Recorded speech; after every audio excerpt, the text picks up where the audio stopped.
Hello, my lovelies. I'm Jenny O, the author with no last name, and today I want to talk about showing your character traits. Uh, I'm apologize. Thank you for being patient. The last month that I had all the videos for was also a very busy month, so I didn't have time to be recording new videos to keep ahead, and then it completely and utterly exhausted me. So thank you and your patience for more videos from me, one of your friendly Authortube and Booktube person. But today, yes, I do want to talk about showing character traits. Now, the reason why this comes up is because I have read both indie published books and traditionally published books where the authors spend a lot of time telling us, as in blatantly giving us character traits of this person is hyper competent, or this person is clumsy, or this person is clever, or this person is smart, and then they don't actually show us these character traits in how the character thinks or how the character acts. So I want to talk about, firstly, why this is bad, and secondly, how not to do this. So, for example, in my books back here, which now I have to move my very carefully placed obelisks out of the way, my stone obelisks.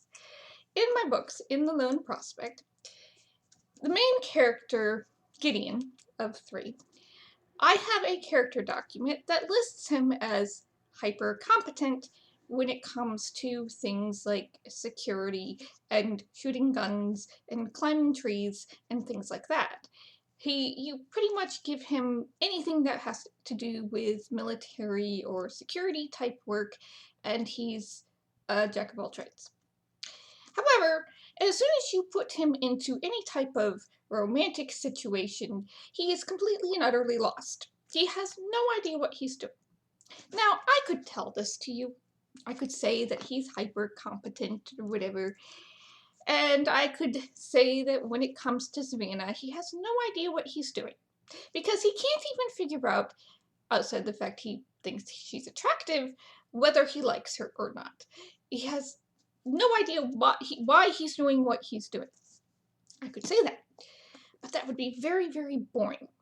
And as soon as I start saying that, you're going to, as a reader, start looking for it. You are going to look for, when I put him into a security or military type situation, you are going to look for him being competent. You're going to want him to be, an action star. Somebody that is really good at what he does, and he's going to always come out on top. That's not necessarily, what hyper competent means. I don't mean he's always going to come out on top of things, but in general, he knows what he's doing. And you're going to start looking for it. And if he messes up or makes a blunder, you're going to be wondering, how can the author think that he's hyper competent? And I don't want you to be, every time, you get into a situation with him, you're going to be searching for him being really, really cool and really on top of things. And if he's not, you're going to be disappointed. You're going to be dissatisfied.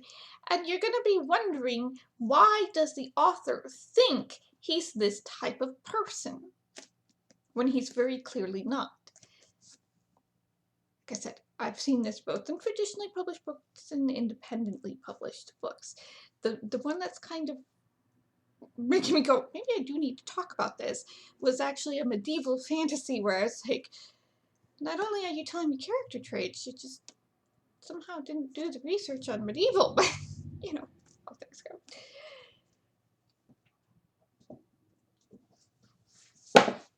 So the biggest thing that I got out of takeaway I was getting out of reading that book, because it did start really well.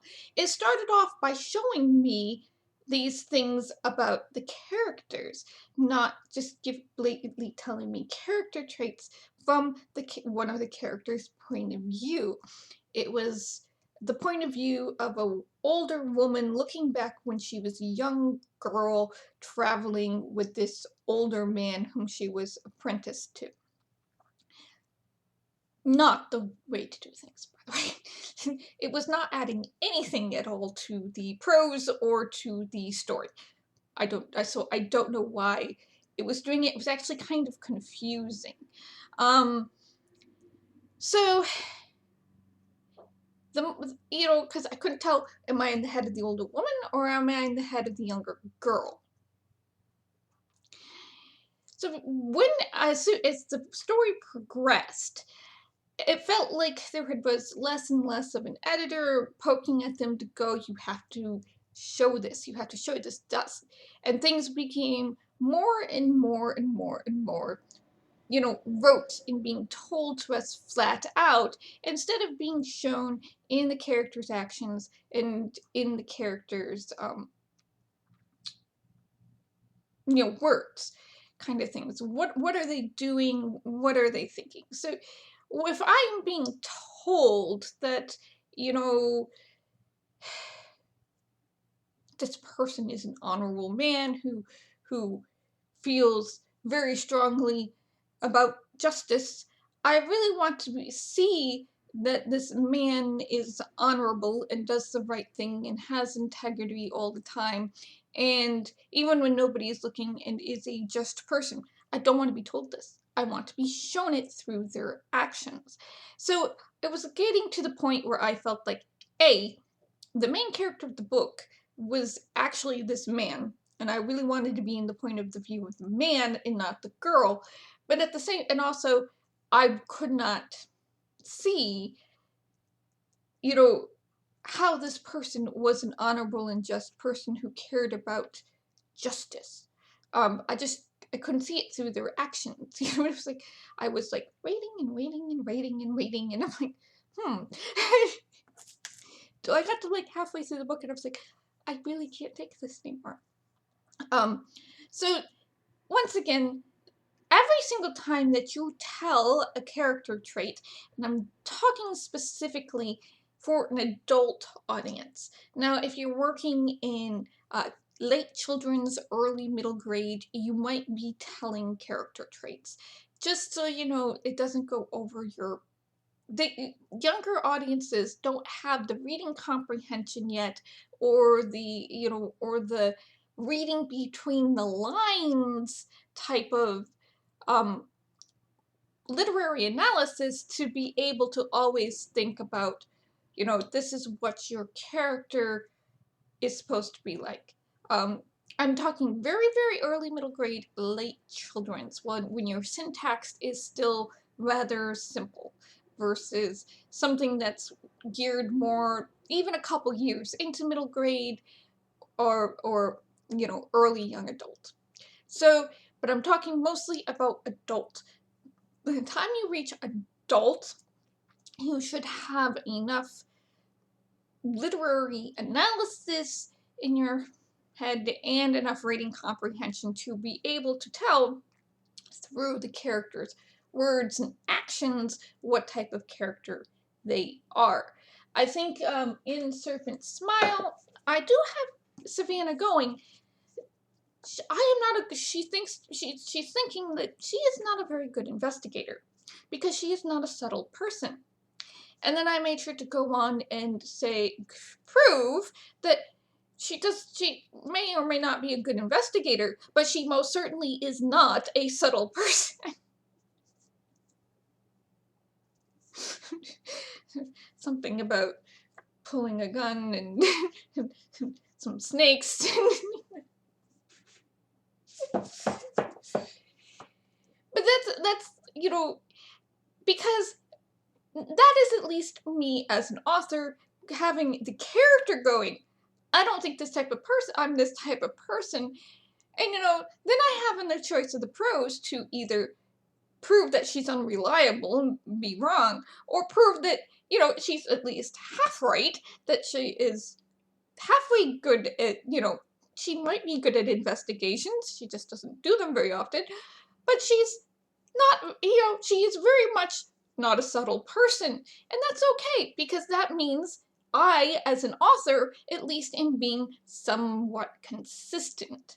So if you have this deep urge because you think somehow your readers are going to miss, the type of people they are in an adult novel, to tell people the traits, you have to at least maintain some sort of consistency, or you must deliberately be making it an unreliable narrator, like Bilbo Baggins, which a lot of people miss that he's an unreliable narrator. So you either, I am super smart, and then prove they aren't super smart, so they're unreliable, or, you're doing it some sort of satire or poking or parody, or you have to maintain some sort of consistency. If you're saying this person is this, and then you have to show that person is this. So, how do we do that? The very first thing is, if you have a list of character traits about this person, about this character you have, keep it to yourself. I do, if every time you're tempted to say, the character is clever, the character is smart, the character is a genius, Artemis Fowl, I am looking at you. Every time you have this temptation to say that, don't.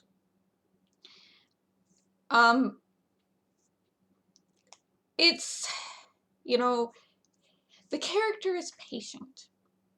Don't tell your readers that the character is patient. Oh, the character is overly melodramatic and explodes at a drop of a pin. Don't tell that to your audience. You can get away with it in very, very early middle grade, like children's, because you A, don't have a lot of words, and B, they need that type of thing. But you can't get away with that in adult. So what you have to do is play that out. You put characters into situations where they have to be clever, or they have to be smart, or they have to, explode at the top of a hat. Think about Snape and Harry Potter, which yes, it's a middle grade young adult thing. But she's very good about not telling character traits. So Snape is actually very, very dramatic. Dumbledore is very calm, but Snape is very dramatic. He's constantly, it's Harry Potter! And of course, Harry's going, it's Snape! So, it's like, okay. At least you mutually don't like each other. But, there's no real telling of the character traits. She's putting them in situations where their true colors are showing, by how they act. As much as I don't like using Harry Potter as an example, it's unfortunately probably one of the books that most people in my audience might have read. Aragorn. Let's talk about Aragorn for a minute from The Lord of the Rings. Aragorn is the nobleman's nobleman.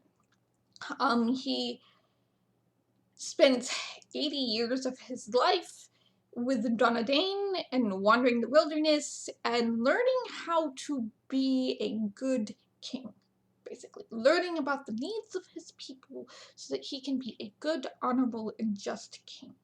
And, but, you only really know that if you read the appendixes. So in the, in the story, what we are given, what we are shown of Aragorn is that he, when he takes something on, he follows through with it. He cares about the hobbits. If you're watching the movie, he's got something of a sense of humor. he's very careful not to lead Eowyn on, because of his love of Arwen. He's supposed to be this type of person that other nobles should emulate. Not that most people have 80 years to learn to be a king outside of Charles, I guess. So, Tolkien never tells you stuff. He's just showing you through Aragorn's actions how, in comparison to Boromir or to Faramir, or even some to, Legolas, who is a prince in his own right, how, how a noble should act, how they should take care of their people, even if their people just happens to be a group of 9 people on their way to destroy a ring in a volcano. In a very non-geographically accurate map. So when you were thinking about your characters, first off, don't tell. Just keep that. Shh. You have that list. Shh. Don't tell anybody. Don't tell anybody what's on that list. Keep it. It's a secret. It's a secret. So then you need to create situations where your characters can either shine or stumble over their own feet, because every character should also have, some flaws and things that they're not very good at. I give Savannah a fear of snakes. Now, I could tell you that she's afraid of snakes, or I could have her come across the snake in the garden and overreact and shoot it a couple times, which she does, and Gideon thinks it's hysterical. But, he's like, I just could have killed that with a shovel. And she's like, where do you think the shovel is? This was much faster. A little over the top, but much faster. So, you put them into these situations. You don't, a lot of times, a big pitfall I see is that, well, we as human beings do a lot of our social interaction over eating. We as authors, we have this terrible tendency to want to kind of emulate that in our books, so we put characters into situations where they're eating, and then we have them, not only tell character traits, but tell things going on around them, when that's actually really kind of boring to the reader. So you want to, are these people even important?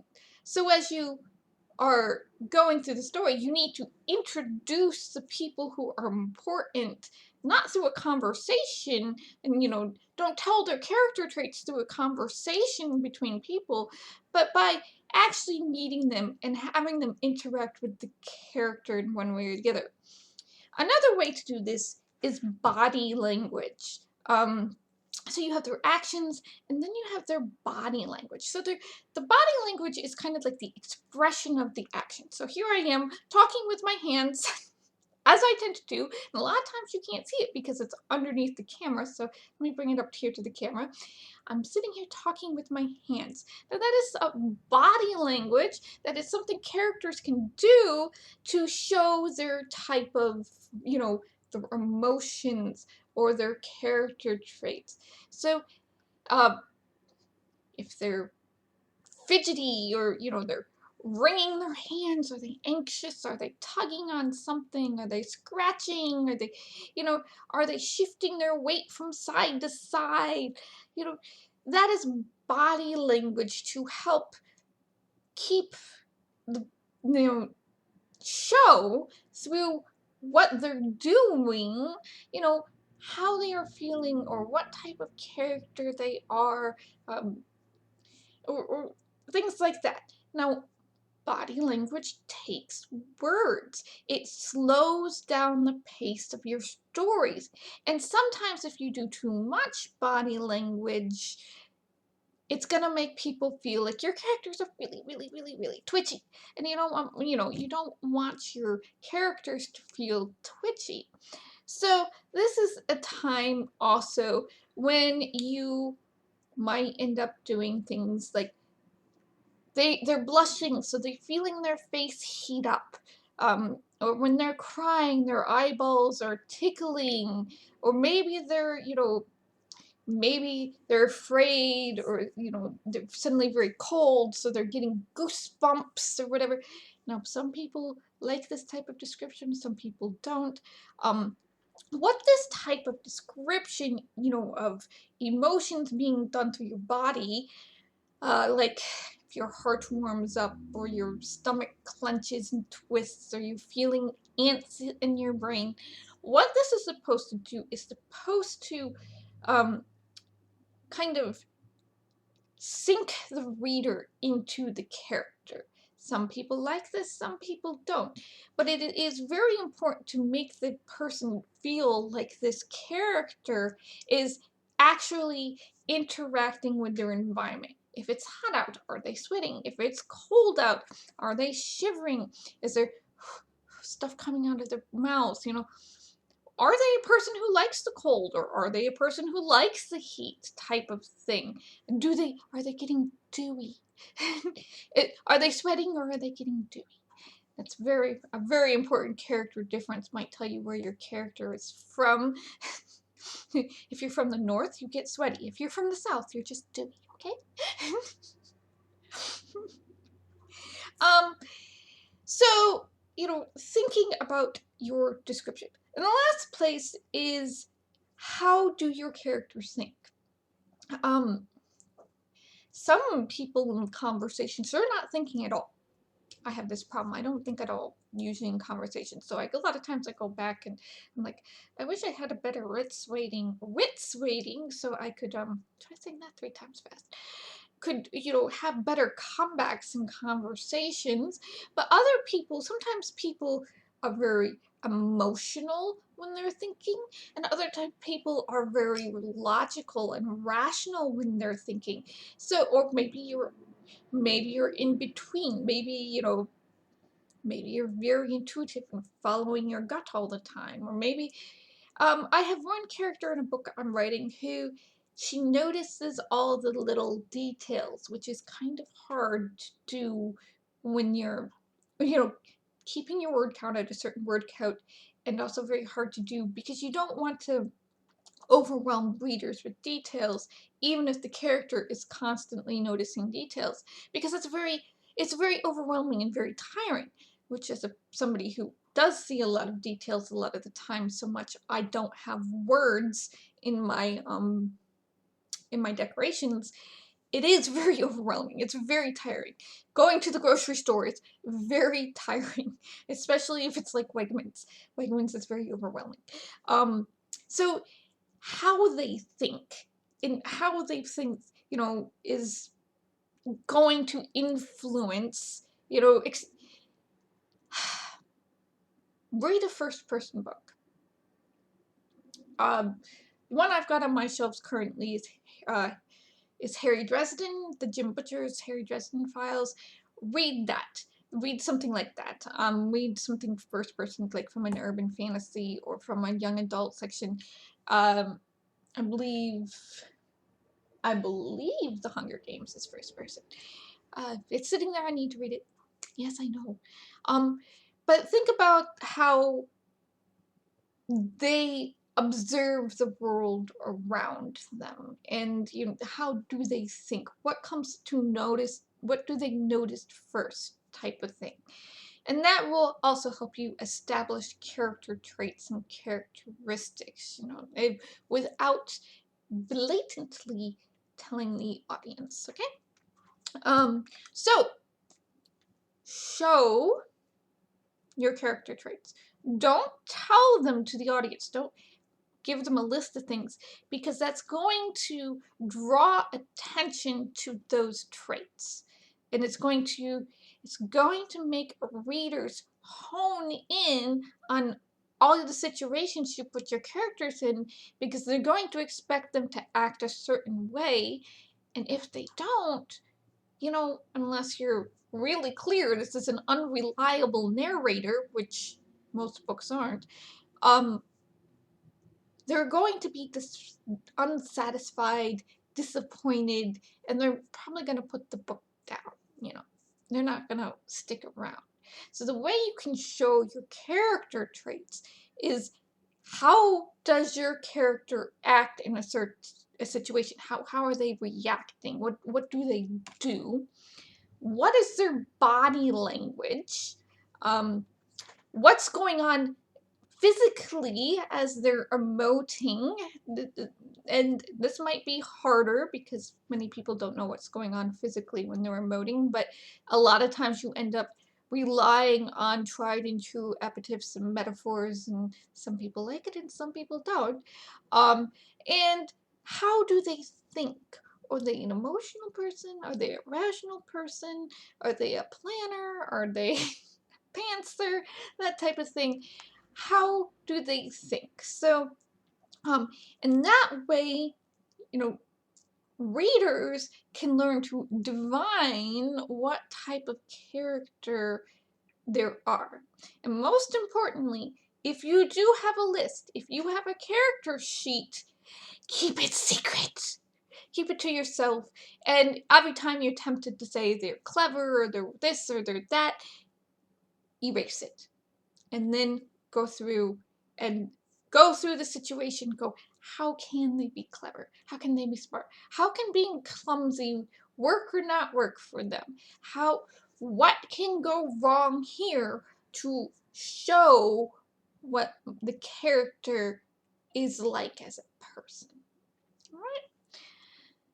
So take care of yourselves, my lovelies, and, try to keep within your limits so you don't end up like me, really tired. Stay safe, bless, and I'll see you in the next video.